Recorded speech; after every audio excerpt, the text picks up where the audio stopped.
alasan kenapa kalian punya jawabannya seperti itu. Itu intinya. Untuk materi yang pertama, itu Pak Hardi menyampaikan sistem dan lingkungan, yang dimana sistem itu adalah objek yang menjadi fokus atau sesuatu yang diteliti. Sedangkan lingkungan itu adalah suatu keadaan yang di luar sistem itu sendiri. Menurut hukum termodinamika ya, sistem itu terbagi menjadi 3, yaitu sistem terbuka, tertutup, dan terisolasi. Begini gambaran singkatnya. Kemudian ada hukum termodinamika yang pertama, di mana hukum termodinamika pertama itu dikenal juga sebagai hukum kekekalan energi, yang menyatakan bahwa energi itu tidak dapat diciptakan atau dimusnahkan, melainkan hanya diubah bentuknya secara matematis dan dapat ditulis seperti delta U. Delta U itu energi dalam sama dengan Q min W. Q itu kalor dan W itu adalah usaha ya. Dan kemudian pada hukum termodinamika ini ya, itu selain hukum termodinamika yang ke-1, itu ada hukum termodinamika ke-0, kedua, dan juga ada yang ketiga. Nah, keempat-empatnya itu sebenarnya nggak dibahas semuanya ya, cuman hukum termodinamika yang ke-1, kedua itu dibahas di pertemuan Pak Harley. Tapi untuk kesimpulannya, hukum termodinamika ini tuh pilar fundamental ya atau dasar gitu dalam memahami perilaku energi panas dan juga kerjanya gitu. Memahami hukum-hukum termodinamika ini tuh bisa jadi dasar paling banget yang buat ngejawab soal-soal Pak Harley gitu. Terus ada materi tentang gas ideal. Secara singkat, gas ideal itu model teoritis yang digunakan untuk menyederhanakan dan mempelajari perilaku gas. Jadi, gas ideal itu sendiri itu hanya model gitu, bukan suatu bentuk gas ideal gitu. Karena gas ideal itu model teoritis, gas nyata pada kondisi tertentu dapat mendekati perilaku gas ideal. Artinya nggak ada yang benar-benar yang bentuknya tuh gas ideal banget gitu.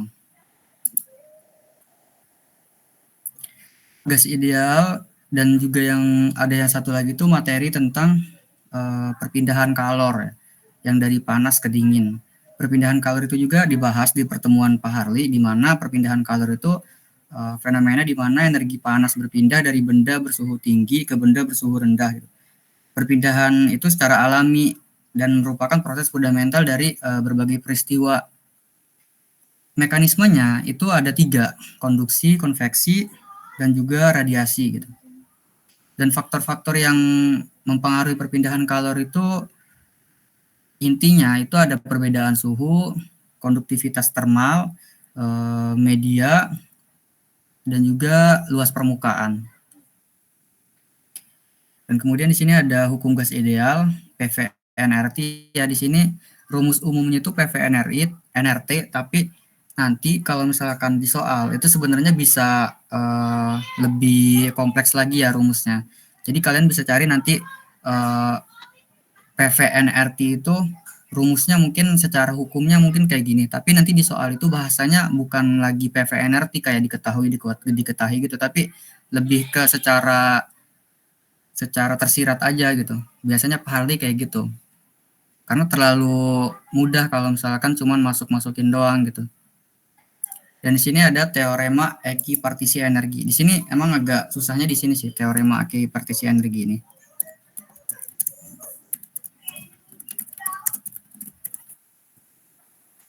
Jadi, teorema ekipartisi energi ini menyatakan bahwa masing-masing komponen kecepatan linear maupun kecepatan sudut secara rata-rata memiliki energi kinetik. Jadi, intinya itu semua molekul, partikel ataupun yang ada di alam semesta ini itu bergerak karena memiliki energi kinetik.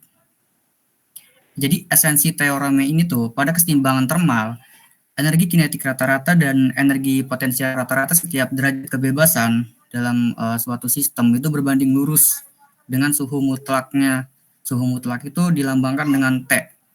Derajat kebebasan itu dapat diartikan sebagai cara berbeda suatu partikel dapat bergerak atau bergetar gitu. Jadi rumus itu di sini ada setengah KT ya. Setengah KT itu rumusnya.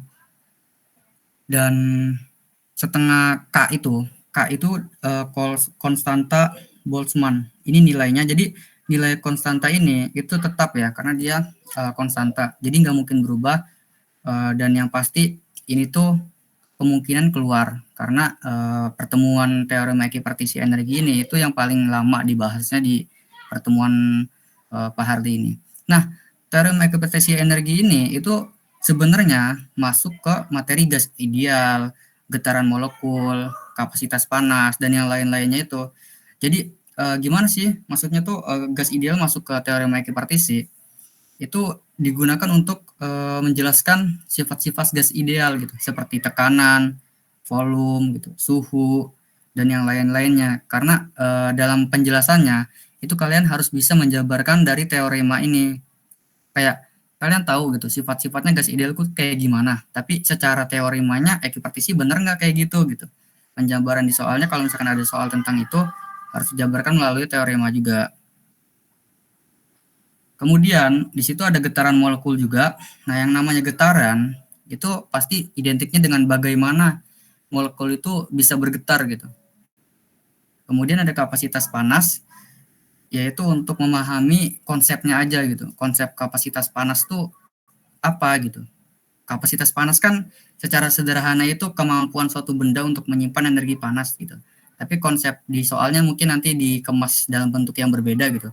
Tapi nanti kalian tetap harus bisa ngimbangin itu di teorema ini gitu. Nah, selain materi-materi yang ini, mungkin di Pak Harga ini pembahasan di setiap pertemuannya tuh mungkin agak random ya. Jadi mungkin aja itu menurut saya masuk ke hukum termodinamika kedua. Selain hukum termodinamika ke-1, itu Pak Harga juga bahas tentang hukum termodinamika kedua, tapi yang sebenarnya dibahas itu ya tentang perpindahan kalor tadi kan. Nah, di sini hukum termodinamika kedua ini itu tentang entropi atau arah aliran kalor itu sendiri gitu. Kan secara alami kan tadi kalor itu mengalir dari tinggi ke rendah gitu.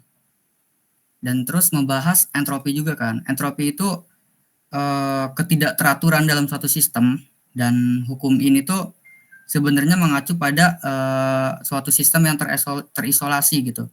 Itu nanti dibahas juga, mungkin kalian bisa lebih pelajarin lagi tuh tentang itulah hukum termodinamika kedua gitu. Tapi saya nggak terlalu sarankan ya karena hukum termodinamika kedua itu cuman ada di materi-materi terakhir dan itu pun nggak tuntas ngebahasnya, nggak kayak hukum termodinamika ke-1 yang pas pertemuan awal gitu. Di sini kita lanjut aja ke soal UAS Wisdasnya yang dikasih Pak Harli. Di sini penjabarannya yang saya buat, contoh soalnya ini tuh luas A dari sebuah pelat segi 4 siku-siku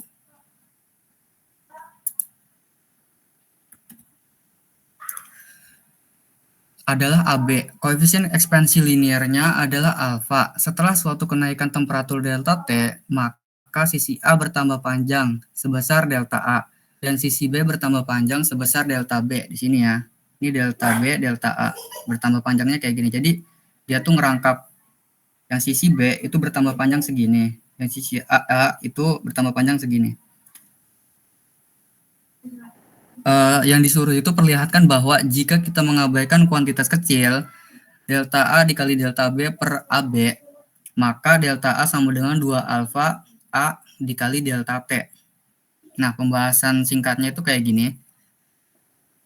Pertama, kita tuh perlu diketahui dari soal yang tadi, luas awal A itu pasti sama dengan A kali B, karena di sini ada segi 4 ya. Sisi A itu perubahannya itu A ditambah delta A. Untuk perpanjangan sisi A doang itu A ditambah delta A. Yang perlu diketahui itu sisi B itu setelah perubahan itu B ditambah delta B. Di sini ada delta B kan. Sisi B itu pertambahan B ditambah delta B itu perubahan untuk sisi B.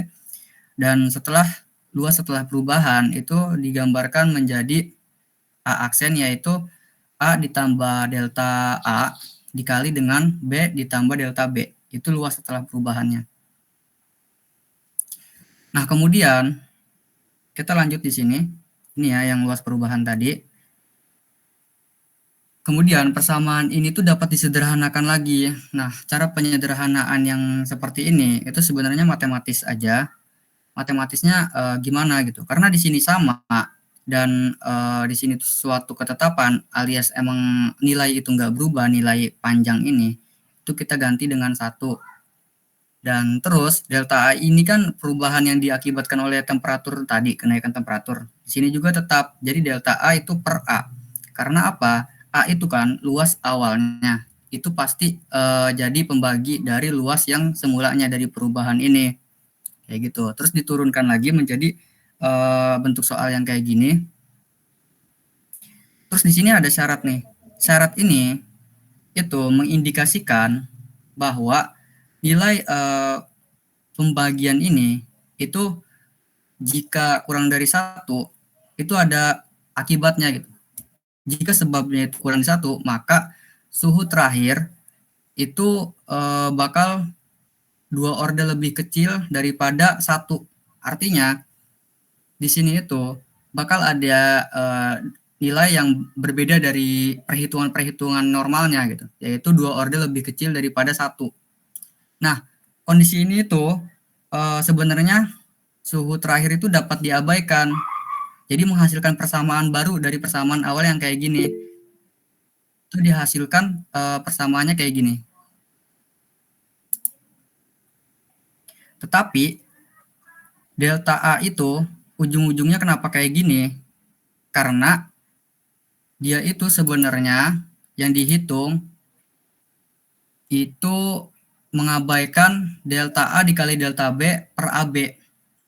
Nah, kesimpulannya jadi gini, dengan mengabaikan delta A dikali delta B yang sebelumnya di awal itu, terbukti bahwa perubahan luas delta A yang tadi pelat segi 4 siku-siku itu, setelah perubahan temperatur delta T, itu dinyatakan dengan delta A dikali delta A sama dengan 2 kali alfa dikali A dikali delta T. Nah, alfa itu kan tadi kan ekspansi linear. Dan A itu kan luas awal pelat.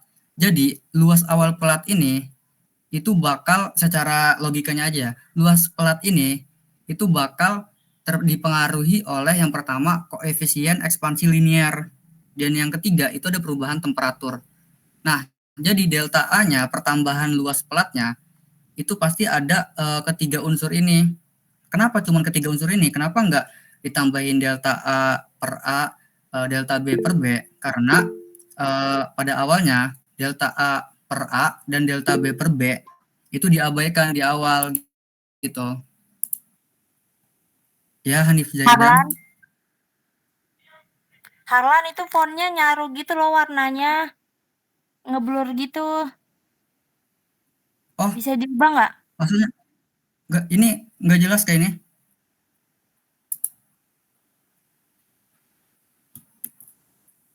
Bentar. Warna hitam kali ya. Jelas gak ini? Halo? Jelas, Lan. Jelas. Oke, mohon maaf ya teman-teman. Iya, kenapa Hanif Zaidan?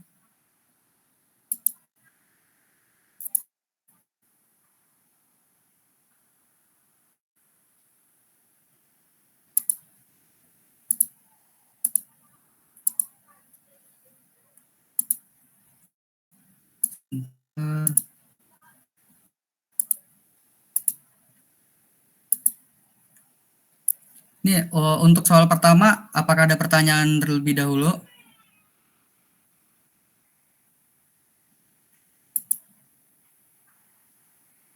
Bisa raise hand atau enggak apa gitu?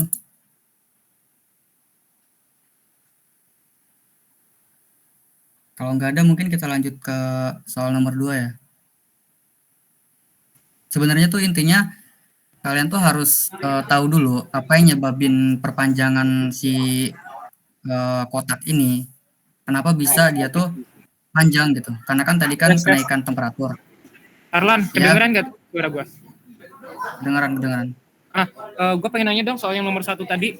Itu kan jika A delta A per A sama delta B per B itu kan kurang dari 1. Iya. Kalau misalkan lebih dari 1, kenapa maksudnya kenapa harus kurang dari 1 gitu tuh? Sebenarnya ini cuman syarat ya. Jadi enggak mesti hasilnya tuh kayak gini karena di sini tuh kan enggak ada angka pasti gitu ya. Jadi ini tuh cuman syarat karena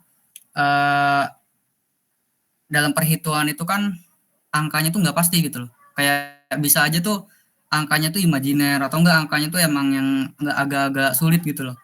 Kayak gitu sih. Jadi dikasih syarat gitu. Jadi yang namanya persamaan itu kan enggak mesti kita tuh dalam lingkup beberapa angka aja kayak bilangan real doang gitu. Jadi enggak pasti karena di sini enggak ditulis rumus ini tuh cuman buat bilangan real aja gitu. Jadi dia harus dikasih syarat. Nanti kan itu kan gitu. Kalau misalkan di soal itu kan nanti nggak ada syaratnya ya, berarti syaratnya kita bikin sendiri. Soalnya kan kalau misalkan itu kan yang kita lihat itu kan syaratnya itu dari jawaban ya, bukan dari soalnya. Berarti bisa aja lebih dari 1 gitu. Jadi sebenarnya tuh persamaan itu nanti ditinjau lagi gitu. Jadi kalian coba masukin angka random atau enggak perhitungan yang lain gitu. Kalau untuk menentukan syarat ya. Tapi kalau misalkan syaratnya enggak ditentuin atau kayak kalian cuman fokus ke persamaan akhirnya aja, itu nggak apa-apa kok. Maksudnya nggak masalah juga. Syarat ini cuman kayak sekedar buat pembatas perhitungan aja. Kalau emang nanti rumus kalian tuh nggak bisa dipakai kalau angkanya yang kayak gimana gitu. Oke, paham Harlan. Makasih ya, Lan. Oke, terima kasih atas pertanyaannya. Cukup ya untuk soal 1.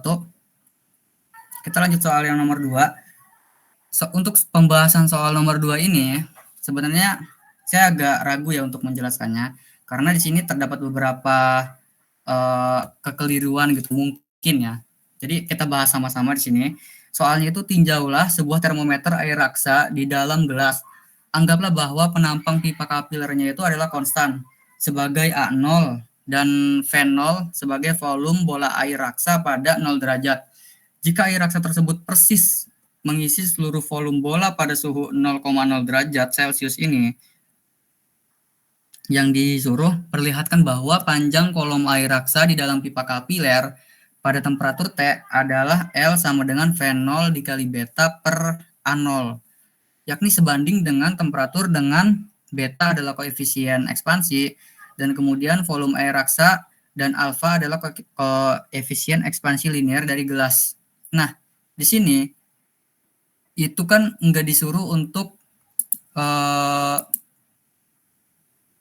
menjelaskan tentang si gelasnya juga ya. Maksudnya gelasnya itu nggak disuruh untuk dijabarkan juga gitu. Tapi dalam penyelesaiannya kayaknya tuh gelasnya itu termasuk ke dalam variabel juga di dalam soalnya. Karena di sini ada beta. Menurut saya pribadi ya, kalau misalkan soalnya itu tinjaulah sebuah termometer air raksa di dalam gelas, otomatis si gelas ini itu ketika si air raksanya yang dihitung, si gelas itu nggak termasuk dalam variabel perhitungan gitu loh. Kayak logikanya kalian kan cuman ngebahas air raksa nih. Air raksa kan yang ada di dalam termometer gitu. Dia nggak nyatu ke dalam gelasnya gitu. Tapi di sini tuh gelasnya dianggap sebagai variabel lain gitu di dalam rumus akhirnya. Tapi coba kita bahas bareng-bareng. Yang kita terima di sini itu sebenarnya adalah volume air raksa bertambah sebesar beta kali V0 kali T. Dan volume bola itu bertambah 3 alfa kali V0 kali T. Dari sini, volume yang sebelumnya ini, itu dikalikan yang 3 alfa ini. Jadi, beta min 3 alfa dikali V0 kali T. Air raksa harus meninggalkan bola ketika si volume itu penuh kan. Jadi, air raksa tuh penuh, si ini nih penuh. Jadi, kalau misalkan suhunya naik lagi, ya si air raksa ini makin banyak kan, makin nguap kan. Jadi, makin naik lagi gitu. Nah, bagian air raksa ini memasuki pipa kapiler dan bila telah mencapai tinggi L, tinggi berapa derajat gitu maksudnya, air raksa akan menempuh volume A0 kali L. Jadi pertambahan pertambahan tingginya itu itu bisa meningkatkan volume air raksa dan bisa dihitung dengan A0 kali L. Oleh karena itu, tinggi si air raksa ini, volumenya, itu sama dengan beta min 3 alfa dikali V0 kali T. Yang artinya, L sama dengan V0 per A0 beta min 3 alfa kali T. Nah, sebenarnya di sini, kalau misalkan ini menggambarkan tentang L itu kan dimensinya meter ya. Panjang itu dimensinya pasti meter kan. Nah, kalau misalkan di situ ada beta min 3 alfa, otomatis itu koefisien, di sini adalah pengurangan. Itu kalau misalkan diturunkan dimensinya itu enggak tepat M gitu, meter gitu. Nah, saya nggak tahu apa penyebabnya gitu, apa yang pada salah hitung gitu sayanya atau gimana gitu. Nah, di sini tuh sebenarnya agak kurang tepat gitu. Nggak tahu ya, saya juga mungkin ada yang saya nggak ngerti dari maksud soalnya gitu. Nah, jadi ini tuh sebenarnya nggak mempertimbangkan efek ekspansi termal gelas secara eksplisit. Jadi kayak ekspansi gelas itu kan menyebabkan peningkatan volume bola tempat air raksanya gitu, yang mengurangi ruang yang tersedia untuk air raksa. Jadi sebenarnya tuh nggak secara eksplisit harus disebutkan dalam rumus gitu. Jadi untuk mempertimbangkan perubahan pipa kapiler doang yang ada di dalam gelas gitu, harus dimodifikasi. Rumusnya itu selain ini tuh bisa diubah. Sebenarnya pengubahannya itu sederhana. Di sini kan udah disebutkan kalau misalkan beta kali V0 T itu adalah volume air raksa yang bertambah ya. Dan kemudian volume bola yang bertambahnya itu 3 alfa kali V0 kali T kan. Nah, rumus-rumus ini itu sebenarnya bisa disubstitusikan ulang. Jadi rumus ini tuh belum tentu benar gitu loh. Nah, rumus itu bisa disubstitusi ulang. Itu bisa jadi kayak bentar. Nah, bisa jadi rumus yang kayak gini. Kelihatan nggak ini rumus yang barunya? Aman ya? Nggak ngeblur kan ya? Nah, kenapa rumusnya kayak gini? Karena sebenarnya kayak gini. Beta itu kan koefisien gelas. Itu nggak harus secara eksplisit dia tuh tergabung sama si alfa. Karena dia itu koefisien gitu. Artinya, kalau misalkan koefisien itu kayak dikurangin kayak gini, itu kalau misalkan diturunin dimensinya, itu nggak saling meniadakan gitu. Jadi, harusnya tuh dipisah si beta sama si alfa ini, 3 alfa ini. Jadi rumusnya tuh kayak gini simpelnya. Tapi tetap kok variabelnya tetap kayak gini, tapi secara eksplisit ini salah gitu. Cuman saya nggak menyalahkan mekanismenya juga gitu. Maksudnya kayak perubahan rumusnya emang bener kayak gini secara matematis. Cuman kalau misalkan ditelusuri kayak misalkan penurunannya, dimensinya gitu tuh itu nggak menggambarkan L, tapi menggambarkan hal lain gitu tuh. Jadi rumus yang baru ini itu bisa jadi cadangan kalau emang rumus ini tuh terbukti salah gitu. Coba mungkin teman-teman bisa nanti dikerjakan gitu, diturunkan dimensinya gitu. Jadi rumus ini tuh memperkirakan gitu ya, tentang panjang kan, panjang itu M gitu. Intinya itu dimensi itu.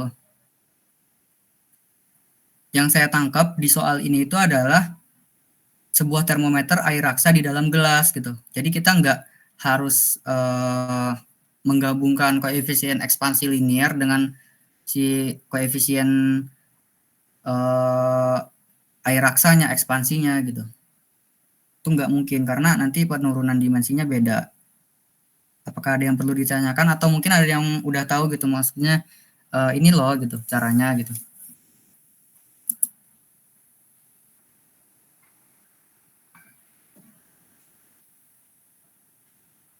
Untuk soal Fisdas yang nomor 2, apakah perlu ditanyakan atau ada yang mengoreksi?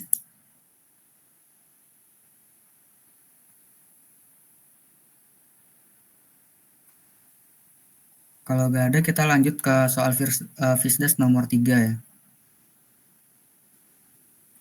Di sini soalnya tentang 2 kubus es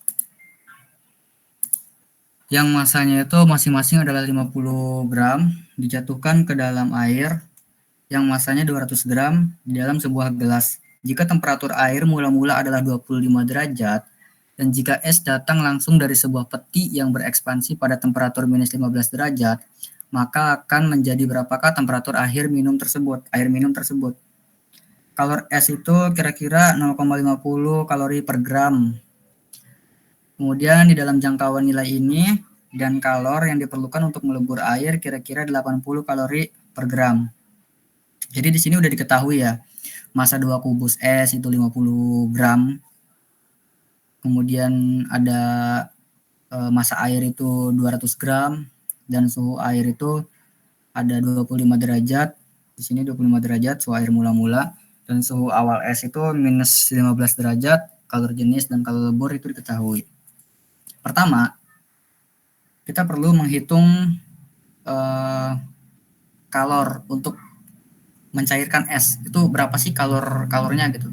Yang tadi, kalor lebur tadi kan. Itu bisa dihitung dengan rumus yang ada di Google, itu ada banyak sih kalor lebur itu ya. Jadi, massa es, intinya itu massa es dikali kalor lebur es. Kalor lebur es kan tadi kan 80 kalori per gram ya. Itu dihitung dulu buat mencari. Jadi totalnya di sini 8.000 kalori. Ini kalor lebur. Q2 ini kalor lebur. Jadi mencairkan es pada 0 derajat itu membutuhkan 8.000 kalori. Dan kalor yang dilepaskan oleh air itu bisa dihitung dengan rumus massa air dikali kalor jenis air dikali dalam kurung suhu awal dikurangi suhu akhir. Kemudian untuk menghitung suhu akhir, ini tuh penjabaran dari Q1 dan Q2 yang didapatkan. Nah, di sini kan kenapa ini ditambah 8.750 ini kan hasil penambahan dari 8.000 yang kalor ini ditambahkan dan kenaikan temperatur. Karena intinya itu kita tuh merubah si es 100 gram es dari suhu awal menjadi cairan air pada suhu 0 derajat kemudian jadi es di minus 15 derajat. Itu tuh membutuhkan 8.750 kalori per esnya, per blok esnya. Sini kan ada 2 kubus es kan, per blok esnya tuh 100 gram. Jadi kalau misalkan 2 kubus 200 gram tinggal dikali 2 aja gitu. Nah, jadi jika 200 gram air yang mula-mula berada dalam gelas pada 25 derajat didinginkan ke 0, maka air tersebut akan melepaskan Q3 karena dia yang tadinya 25 derajat didinginkan ke 0, dia akan melepaskan sebesar Q gitu, sebesar Q3. Nah, kenapa Q3 ini harus dicari? Karena kita harus menentukan suhu akhir. Suhu akhir itu harus pokoknya dalam NMA itu intinya kita tuh harus input sama dengan output kan. Inputnya berapa yang dikasih ke si ini tuh berapa, itu harus sama dengan keluarnya. Harus sama yang keluar pas dia menjadi es, dia menjadi dingin. Itu seperti itu. Nah, Q3 itu sama aja rumusnya kayak yang di atasnya. Jadi rumus intinya itu adalah massa dikali kalor leburnya dan suhunya, suhu awal dikurangi suhu akhir. Itu untuk Q3.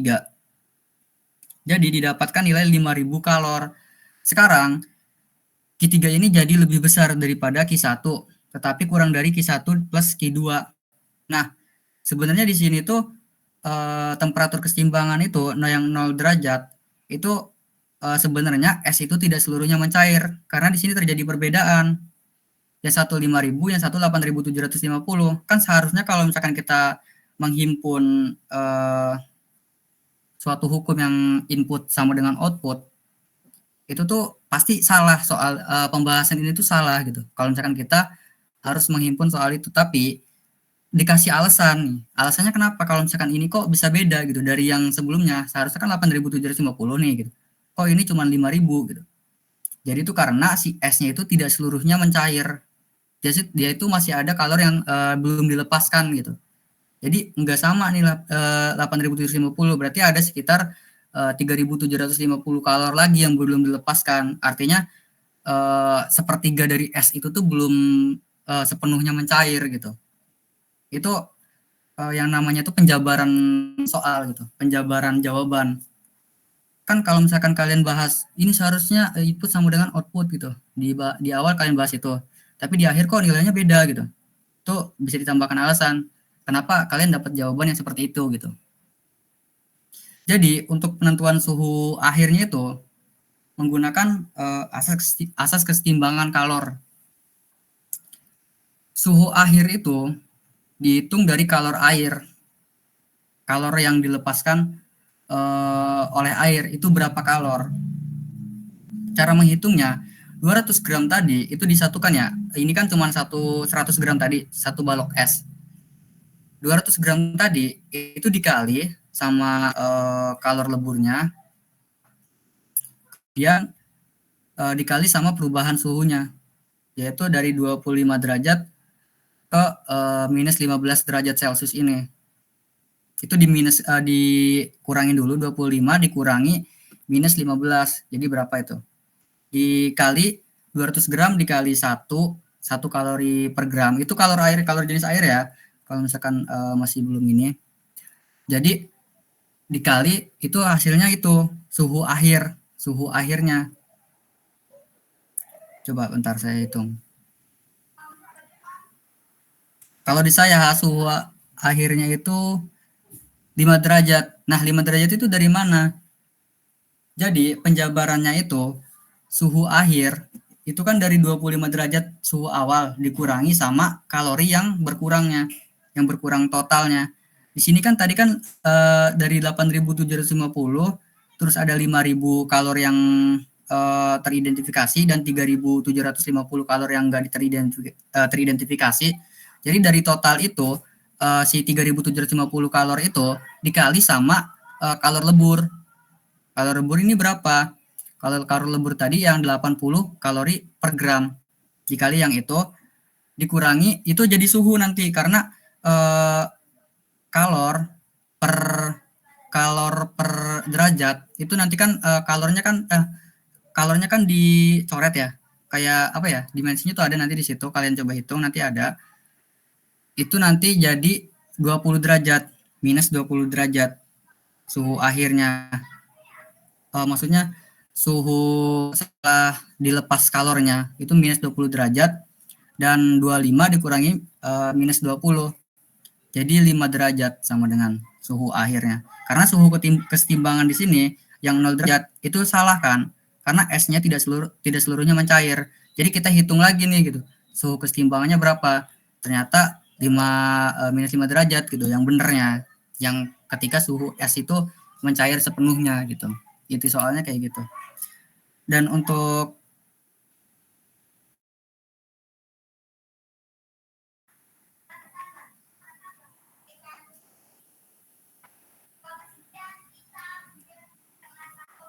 sebenarnya tuh gampangnya UAS ini tuh udah dikasih ya jawabannya sama Pak Harli. Jadi intinya kalian tuh tinggal menghafal ininya aja gitu. Dan kalau misalkan buat ngebedain jawaban kalian sama jawaban-jawaban yang lainnya, itu kalian bisa tambahin. Kenapa sih kok dapatnya nilainya segini gitu? Itu buat nilai tambah gitu. Semakin lengkap, semakin ada penjabaran soalnya, itu semakin bagus nilainya. Jadi buat UAS kali ini tuh alhamdulillahnya itu enggak terlalu susah kayak UAS kemarin yang buta banget ya. Kita nggak tahu Pak Harli nanti ngasih soal apa. Tapi di sini Pak Harli udah kasih soalnya. Tapi nanti dari 3 soal itu kemungkinan yang diambil tuh cuma 2. Jadi satu laginya tuh kalian harus tetap belajar sendiri gitu. Yang tadi materi termodinamika ke-1, termodinamika kedua itu yang paling inti. Kemudian ada gas ideal, hukum gas idealnya. Itu materi-materi inti yang harus dipelajari. Dan selebihnya dari ketiga soal ini kalian cuma perlu menghafal jawabannya ataupun nulis di kertas gitu. Karena ketentuannya masih sama kayak tahun kemarin pas UTS, pas UAS tahun kemarin itu bebas. Kalian mau bawa HP, mau bawa catatan, mau bawa buku itu dibebasin sama Pak Harlinya. Jadi mungkin lebih baik kalian catat dijadiin cheat sheet ya untuk jawaban yang di sini. Itu bisa kalian catat. Dan untuk jawaban yang 2 tadi, yang soal nomor 2 tadi yang di sini ada koreksi, mungkin kalian bisa catat juga buat belajar gitu atau enggak buat apa ya? perbandingan aja gitu nanti gitu, mana yang lebih benar gitu. Tapi saya sarankan untuk yang soal nomor 2 ini tetap salin yang punya Pak Harli, karena saya masih kurang tahu gitu, masih kurang ngerti yang dimaksud soal ini itu apa gitu. Itu aja untuk DATS kali ini. Apakah ada yang perlu ditanyakan?